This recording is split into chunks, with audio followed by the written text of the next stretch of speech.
बिस्मिल्लाहिर्रहमानिर्रहीम, अस्सलाम वालेकुम। मैं शाहिद सकलैन हूँ। आप मुझे मेरे यूट्यूब चैनल फेसबुक पेज पे देख रहे हैं। आज 22 जून है, पीर का दिन है। बात करेंगे एक बहुत ही अफसोसनाक वाक़े के हवाले से। इस वाक़े की जब पहले ख़बर आई थी तो मैंने ये ख़बर देखी थी, लेकिन इतना ये खौफनाक वाक़या था कि इसके ऊपर जो है वीडियो मैंने नहीं की थी। ना करने की वजह भी आपको बता देता हूँ। और दूसरा मामला ये था कि ये चीज़ कंफर्म नहीं हो रही थी, क्योंकि हमारे सामने ऐसे वाक़यात आते हैं जो बाद में निकलता है कि फ़ेक होते हैं, और इस वाक़े के साथ भी वही हुआ। वाक़या कुछ यूँ था, पता चला कि जड़ेमाला का एक नवाही कस्बा है जिसमें एक बहन और भाई की लाशें मिली। भाई की लाश लटकी हुई थी, बहन की लाश ज़मीन पे थी। उसके हवाले से ख़बर आई कि खुदा न खास्ता बहुत ही खौफनाक चीज़ थी कि इन बहन भाई के आपस में नाजायज़ ताल्लुकात थे। ये इकट्ठे रह रहे थे। आजकल सोशल मीडिया का दौर है, बहन भी भाई भी चीज़ें देखते थे और इनके आपस में ताल्लुकात बन गए। माँ बाप को पता चला तो माँ बाप ने जो है, बाद में कहा गया, पहले ये कहा गया किसी ने कत्ल कर दिया, पुरस्कार मौत थी। फिर उसके बाद ये पता चला कि माँ बाप को ये पता चला इनके ताल्लुकात के हवाले से, तो उन्होंने मार दिया। ये वाक़या बड़ा खौफनाक था। इसके ऊपर लोगों ने वीडियोज़ की और बताया कि जी इस तरह ये बड़े अजीब व गरीब किस्म के आजकल वाक़यात हो रहे हैं। तो बहरहाल इसके ऊपर, लेकिन अब इस मामले की जो चीज़ सामने आई है वो मैं आपके साथ शेयर करूँगा। वो बहुत ही खौफनाक इसलिए है कि इन दोनों को जानबूझकर कत्ल किया गया। इनका आपस में इस तरह का कोई ताल्लुक़ नहीं था, बल्कि मामला कुछ और था। ये सारा मामला है कि आज की इस वीडियो में आपके साथ शेयर करेंगे, और फिर आपको एक दो मिसालें दूंगा जो कि इस चीज़ पे जो है वो ज़ोर देती हैं कि आप जब भी कोई वीडियो करें, जब भी कोई चीज़ करें, तो चीज़ों को 2-3 सोर्सेस से चेक करें। वो अच्छा होता है, बजाय इसके कि आप एक कोई वीडियो चीज़ सामने आए और फिर उसके ऊपर वीडियो शुरू कर दें। मई 2026, 22 मई का वाक़या, जड़ावाला का नवाही कस्बा। उसमें पता ये चला कि बहन भाई की मौत की लर्ज़ाखेज़ वाक़यात हुआ। जैसे मैं आपको बता चुका हूँ, 17 साल का नौजवान जिसका नाम वासिफ़ था, उसके हवाले से कहा गया कि उसकी बहन और उसकी लाश मिली, और कहा गया पुलिस ने इस मामले को इन्वेस्टिगेट किया। पुलिस ने इसकी मां को, और इसके जो वासिफ़ है इसकी मां और इसका सौतेला बाप, और जो लड़की थी उसका सगा बाप और सगी मां, ठीक है, इनको दोनों को अंडर इन्वेस्टिगेशन लाया। और अंडर इन्वेस्टिगेशन जब लाया तो उन्होंने हकीकत खोली। वो मैं आपके साथ शेयर कर देता हूँ कि ये असल मामला था क्या और इसको रंग क्या दिया गया। हुआ कुछ यूँ बताया ये जाता है कि ये जो 17 साल नौजवान वासिफ़ जब 6 माह का था, अब जो इन्वेस्टिगेशन में चीज़ सामने आई है, तो इसकी माँ ने घर से भागकर दूसरी शादी कर ली। अब आप थोड़ा सा इसको समझिएगा, थोड़ा कॉम्प्लिकेटेड सा है ये रिश्तों का मामला। बढ़िया कि आपने अंडरस्टैंड करना है, माइंड में रखना है। वासिफ़ छोटा था, उसकी माँ ने भाग के दूसरी शादी की। वासिफ़ के जो है वो अपने वालिद के पास रह गया। माँ तो चली गई, वालिद के पास वासिफ़ रह गया। अब जो है वासिफ़ के वालिद ने अपने भाई और भाभी के सुपुर्द कर दिया। अब वासिफ़ पल रहा है अपने चचा चची के पास, या ताया ताई जो भी है, ठीक है। ताया के घर बेहतरीन इसकी परवरिश हुई, और ये अब माशाल्लाह 17 साल का हो गया था। यहाँ तक आप केस अंडरस्टैंड कर लें। वासिफ़ की माँ चली गई, बाप ताया और ताई के पास ये पल रहा है। इस दौरान वासिफ़ की माँ ने जिस शख्स से शादी की थी उससे उसकी एक बेटी हुई जिसका नाम रुबाब था। अब ये माँ की तरफ से वासिफ़ की सगी बहन हो गई, लेकिन बाप सौतेला हो गया, ठीक है।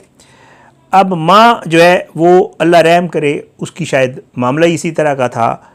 उसने बेटी के होते हुए दूसरे शोहर से तलाक ले ली, ठीक है, और तीसरे आशना के पास जा बैठी। इसकी माँ की हो गई तीसरी शादी। इस खातून का तीसरा शोहर जो है वो 14 साला रुबाब की शादी अपने एक 45 साला नशे के आदी दोस्त से करना चाहता था। अब जो रुबाब इसकी बेटी पैदा हुई थी वो माँ के साथ चली गई, तो तीसरे बाप के पास, इसकी माँ तीसरे बाप के पास चली गई, बेटी दूसरे के पास, और ये अपने ताया के पास था, ठीक है। अब वो जो सौतेला बाप था वो अपने 45 साला नशे के आदी दोस्त से करना चाहता, और उसे कहता था कि कोई जो है अपना मसला नहीं है, मैं इसकी शादी तुम्हारे साथ कर दूंगा। उसे ज़बान दे बैठा था, यानी अपनी बीवी की बेटी फ़रोख्त करके बयाना ले चुका था। जब माँ ने रुबाब से शादी का तज़किरा किया कि तुम्हारा जो बाप है सौतेला ये तुम्हारी शादी करना चाहता है, तो उसने इनकार कर दिया। और उसको पता था कि वासिफ़ उसका भाई है, ज़ाहिर है उसकी माँ तो एक ही थी ना दोनों की, और इनके आपस में बातचीत भी होती थी। तो इसने वासिफ़ को कहा कि तुम मेरी हेल्प करो, मेरी माँ और मेरा ये जो सौतेला बाप है ये शादी करना चाहते हैं मेरी किसी बड़े शख्स के साथ। बहरहाल हुआ कुछ यूँ कि इस सारे मामले को डील करने के लिए वासिफ़ ने यह किया कि रुबाब को साथ लिया और गायब हो गया और अलहदा घर रह के उसमें रहने लगे। रुबाब और वासिफ़ की माँ ने अपने पहले शोहर उसके भाइयों पर जो है वो अगवा का मुकदमा दर्ज कराया, लेकिन रुबाब ने अदालत में पेश होकर ये वाज़ेह तौर पे कह दिया कि उसकी माँ उसका सौदा करने चाहती है और उसकी जान को ख़तरा है। उसने अदालत में बता दिया, लिहाजा उसकी जान को ख़तरे के पेश नज़र वो अपने भाई वासिफ़ के साथ रहना चाहती है। ये उसने अदालत में स्टेटमेंट दे दिया। अब ये नई बात जो है, ये ज़ाहिरी बात है बर्दाश्त ना हुई। जो उसका हस्बैंड था, दूसरा इसका, तीसरा इसकी माँ का, और पिछले माह यानी 22 मई को इसकी माँ ने, जो वासिफ़ की सगी माँ थी, उसने अपने शोहर और 2 दीगर रिश्तेदारों के साथ मिलकर वासिफ़ और रुबाब दोनों को कत्ल किया। उसके बाद एक वीरान डेरे के ऊपर जो है वासिफ़ की लाश को दरख्त के साथ लटकाया, जबकि रुबाब की जो लाश है वो वहीं ज़मीन पर फेंक दी। लाशों की मौजूदगी की इत्तला राहगीरों ने 2 से 3 दिन बाद पुलिस को दी। इनकी लाशें 2-3 दिन रहीं वहाँ पे और पुलिस ने तफ्तीश का आगाज़ किया तो इस खातून को इन्वेस्टिगेशन में लाया, उसके हस्बैंड को लाया। तो जनाब पहले ये माँ मज़लूम बनी रही, अपनी बेटी का गम मनाती रही, कहती रही मेरी बेटी, मेरा बेटा। ज़ाहिर बात है जिस तरह ड्रामे करते हैं इस तरह की ख़वातीन। फिर उसके बाद जो है पुलिस की तफ्तीश जब हुई तो सब कुछ खुल के सामने आ गया।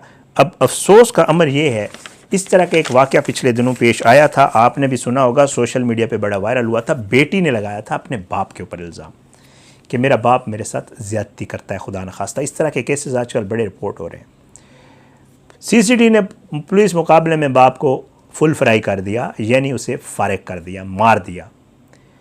जब लड़की का मेडिकल हुआ, बाप के मरने के बाद लड़की का जो मेडिकल रिपोर्ट आई उसमें यह वाज़ेह हो गया कि इस लड़की के साथ तो कोई ज़्यादती हुई ही नहीं है। बाद में उस लड़की ने फिर खुद तस्लीम किया कि मेरे बाप ने तो मेरे साथ ऐसा कुछ किया ही नहीं था। सो एक रिपोर्ट करने के ऊपर बाप की जान चली गई। सेम यही केस है, इसमें उन्होंने मारने के बाद माँ ने और उसके जो शोहर था उसने इस चीज़ को एक अलग रंग दिया। रंग देने के बाद पुलिस की तफ्तीश से बचने के लिए सब कुछ किया, लेकिन अनफॉर्चुनेटली इन दोनों का आपस में बहन भाई थे, सौतेले ज़रूर थे, माँ की तरफ से सगे थे बट वालिद की तरफ से सौतेले थे। इनका आपस में कोई ऐसा ताल्लुक़, कोई रिश्ता खुदा न खास्ता नहीं था। बहन और भाई थे। बहन ने खुद स्टेटमेंट दिया था मैं भाई के साथ रहना चाहती हूँ अदालत में, और इसको एक रंग देकर जो है उन्होंने भी पेश किया। फिर अनफॉर्चुनेटली हम लोगों ने भी रिपोर्ट किया इसको इसी तरह, और वो एक सोशल मीडिया के ऊपर एक चीज़ चल पड़ी, क्योंकि इस तरह के वाक़यात हो रहे हैं आजकल, इस तरह के मामलात होते हैं, इसलिए लोग फिर इसको जो है एक्सेप्ट भी कर लेते हैं कि हो सकता है ये सारा मामला हो। तो बहुत खौफनाक एक साजिश की गई, एक मामले का मनसूबाबंदी करके इस मामले को रंग दे के जो है इसको किया गया। ये सारा वाक़या था, मैंने कहा आपके साथ शेयर कर दूँ। अपनी दुआ में याद रखिएगा, इंशाअल्लाह अगली वीडियो में ज़रूर मुलाकात होगी। अल्लाह हम सबको अपनी ज़ुबान में रखे, अल्लाह हम सब पे अपना रहम करम करे। इजाज़त दें। पाकिस्तान जिंदाबाद। अल्लाह हाफ़िज़।